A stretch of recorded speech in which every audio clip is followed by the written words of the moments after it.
podcast Canal Senior.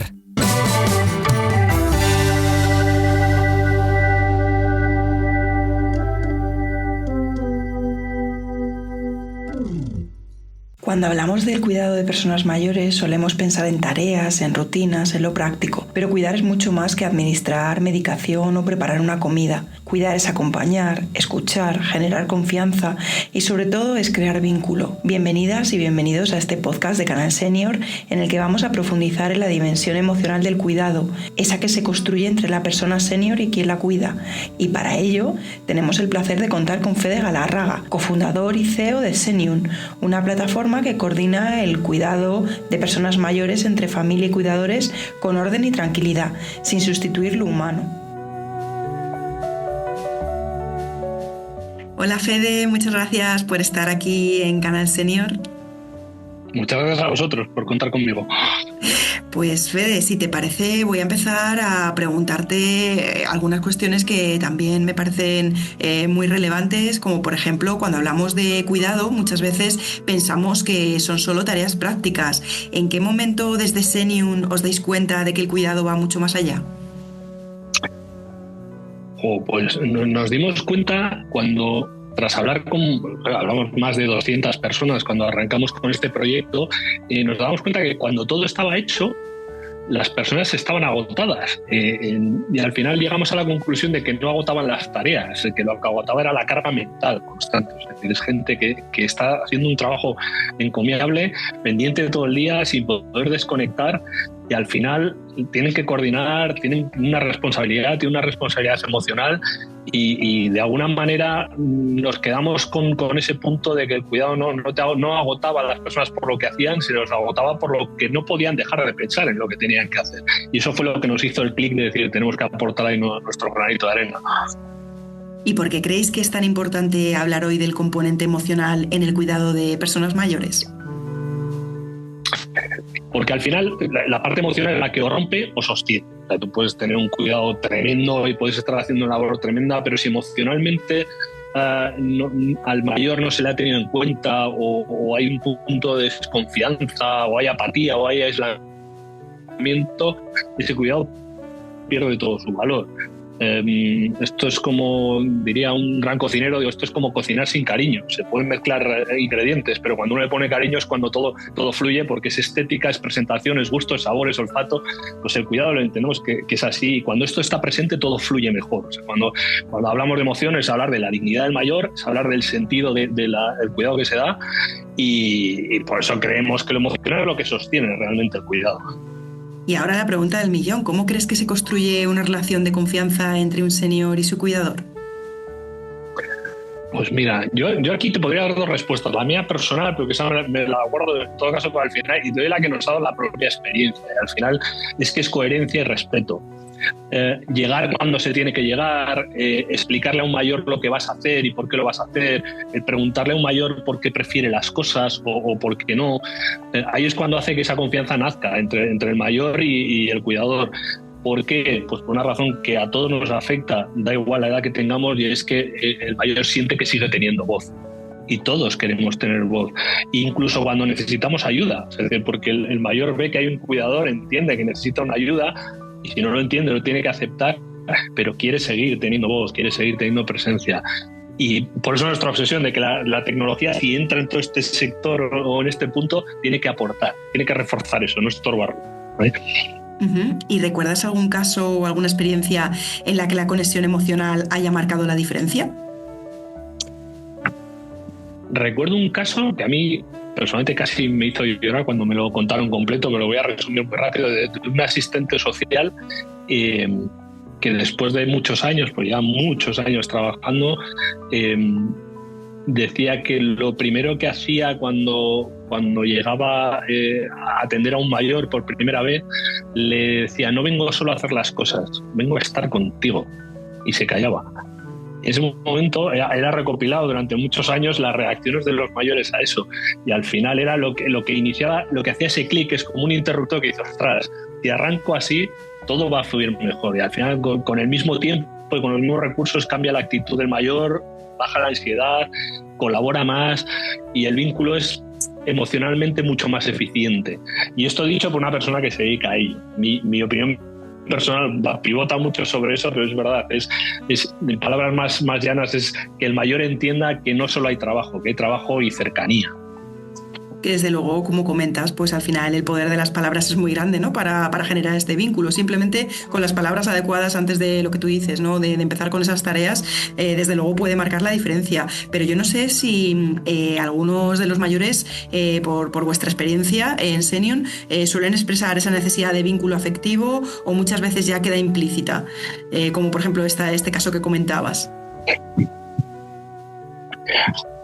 A ver, yo creo que en la gran mayoría de ocasiones está implícita, porque al final es una manera de demostrar vulnerabilidad que a nadie nos gusta, pero también es verdad que un mayor tiene 1000 maneras porque tiene mucha experiencia, 1000 maneras de hacer eso. Te llaman para algo que ya saben, o alargan una conversación, o te piden repetir una historia cuando sabes perfectamente qué, y al final no es información, lo que buscan es presencia.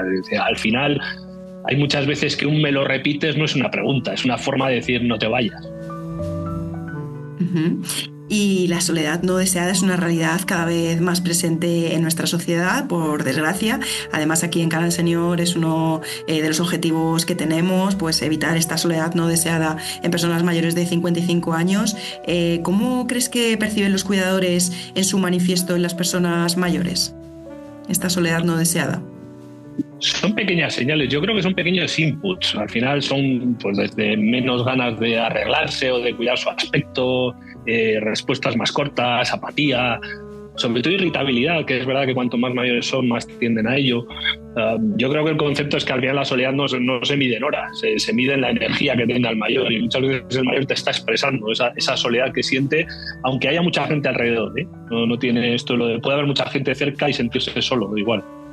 Uh-huh. ¿Y de qué manera el cuidador puede convertirse en una figura clave para combatir esta soledad no deseada? Más allá de lo que has contado hace prácticamente un par de minutos, pues de tener esa empatía también, pues esa cercanía, ¿no? ¿De qué otras maneras podría ser? Para nosotros el cuidador da igual, que sea un cuidador externo, que sea parte de la familia, alguien que lleva esa batuta. A nosotros es la figura de un puente. De hecho, nuestro concepto es que ese puente, ese cuidador es un puente entre el mayor y la familia, entre el mayor y la rutina, entre el mayor y su entorno, entre el mayor y la comunidad, que no se trata de entretener, que también se trata de reconectar. O sea, si ese cuidador ejerce ese punto de puente, y el puente puede ser desde con la rutina, manteniendo, pues yo qué sé, paseos a la misma hora o determinadas costumbres, unas llamadas que tengan sentido, el ayudar a coordinar al mayor con las actividades que pueda haber en el municipio, en el barrio, lo que sea. Al final, todo eso crea pertenencia, sentido de pertenencia en el mayor, y el sentido de pertenencia es un hecho, combate la soledad. En el mayor y en el joven, y en el pequeño y en el maduro, pero ahí es donde ese puente, ese cuidador tiene un papel que nunca estará bien ponderado o todo lo ponderado que tiene que estar, porque realmente tienen un mérito escandalosamente grande. Uh-huh. Seguimos hablando del cuidador, de su figura. ¿Cómo crees que influye el reconocimiento o la falta de él en el bienestar emocional del cuidador, en este caso no profesional? Hombre, el no profesional pivota sí o sí sobre el reconocimiento. O sea, al final hay una parte que uno siente como obligación, que es esa parte del vínculo familiar, pero que realmente nunca es equitativa. O sea, es muy pocos casos. Hay varias personas que pudieran afrontar ese rol de cuidado y que lo hagan todos de la misma manera en un entorno familiar. Si es una persona única, evidentemente menos todavía. Pero al final, sin reconocimiento, el cuidador se vuelve invisible. El mayor puede que reconozca, puede que no. Realmente la actitud es la que va a decir, o la que va a hacer que el cuidador se sienta mejor. Pero un cuidador yo creo que no pide aplausos, lo que pide es no estar solo o no cargar solo con todo, tener pequeños apoyos, pequeños inputs. Y hasta la fecha de toda la experiencia que hemos sacado nosotros, y ya está empezando a ser bastante grande, de coger un tamaño considerable, un cuidador no se rompe por cansancio, un cuidador se rompe porque está solo. La mayoría de los problemas que nos han trasladado ha sido el sentimiento de soledad, de decir, ostras, es que cargo yo con todo o con casi todo. Y compartir ese cuidado es una forma de reconocerle ese trabajo al cuidado. ¿Y cómo se detecta esta soledad no deseada por parte del cuidador de la que hablas? Pues porque al final muchas veces ponen en juego su propia vida o su vida propia, por decirlo de alguna manera. Se siente culpable si descansa, deja de hacer muchas cosas que serían parte de su vida diaria en el caso de... Y al final ve gente alrededor, pero ve que nadie toma la batuta y nadie se hace cargo del peso que lleva, ni le ayuda siquiera a hacerlo más liviano. Entonces ahí es donde entra ese modelo depresivo, por llamarlo de alguna manera, decir, estoy perdiendo mi vida, estoy perdiendo mi salud, y ni siquiera nadie lo agradece, ni nadie se ofrece a. Y yo creo que ahí es donde esa soledad no deseada del mayor se traslada al cuidador. Y desde luego esto es una situación muy complicada en el caso sobre todo de que el cuidador sea el propio familiar de la persona senior. ¿Cómo crees que afecta el cuidado prolongado a las propias relaciones familiares? Incluso te diría a las propias relaciones con la persona senior, y cómo le puede afectar también a su vida personal incluso. Que comentabas que han dejado muchas personas de hacer eso que querían y que notan que también pues no, nadie les agradece nada, pero ¿cómo puede a largo plazo afectar esto?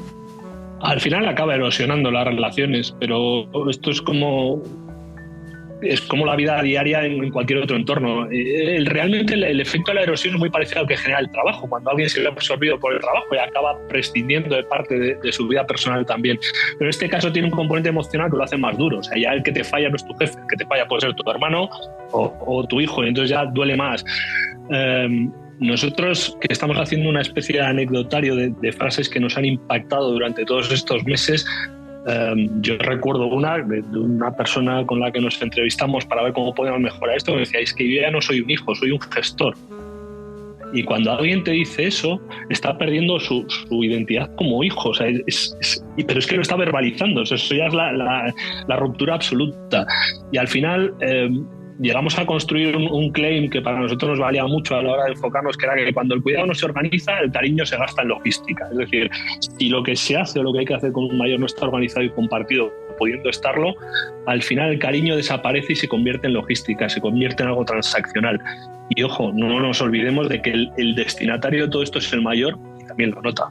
Y cuando el que le cuida está roto, el mayor o se rompe con él o se preocupa más, porque al final puede ser su hijo. Y si mi madre me ve a mí mal, evidentemente se preocupa. Y en lugar de generarle bienestar, le estoy generando malestar. Y estoy consiguiendo lo contrario de lo que pretendo. Ya por último, Fede, ¿cuáles dirías que son los principales retos del cuidado de personas mayores hoy en día?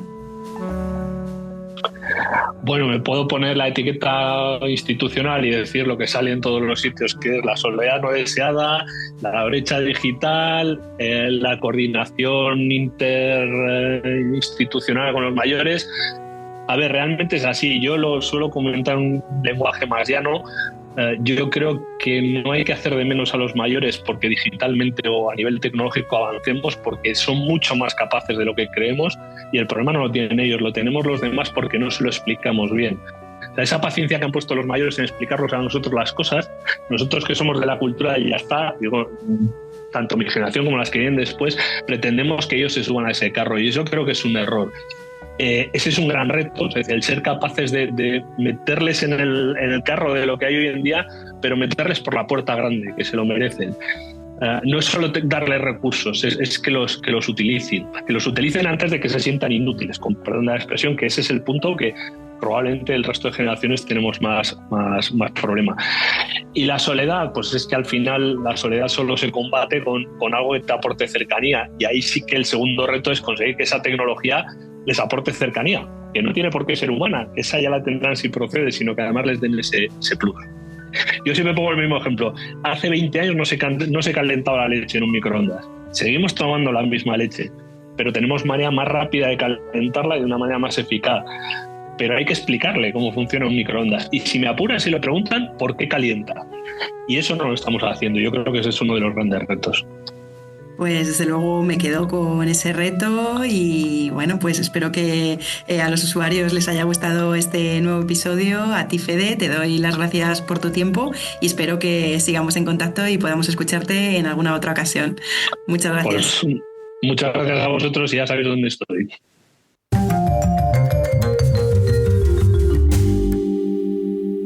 Podcast Canal Senior. Y recuerda, si no lo sabes, apréndelo.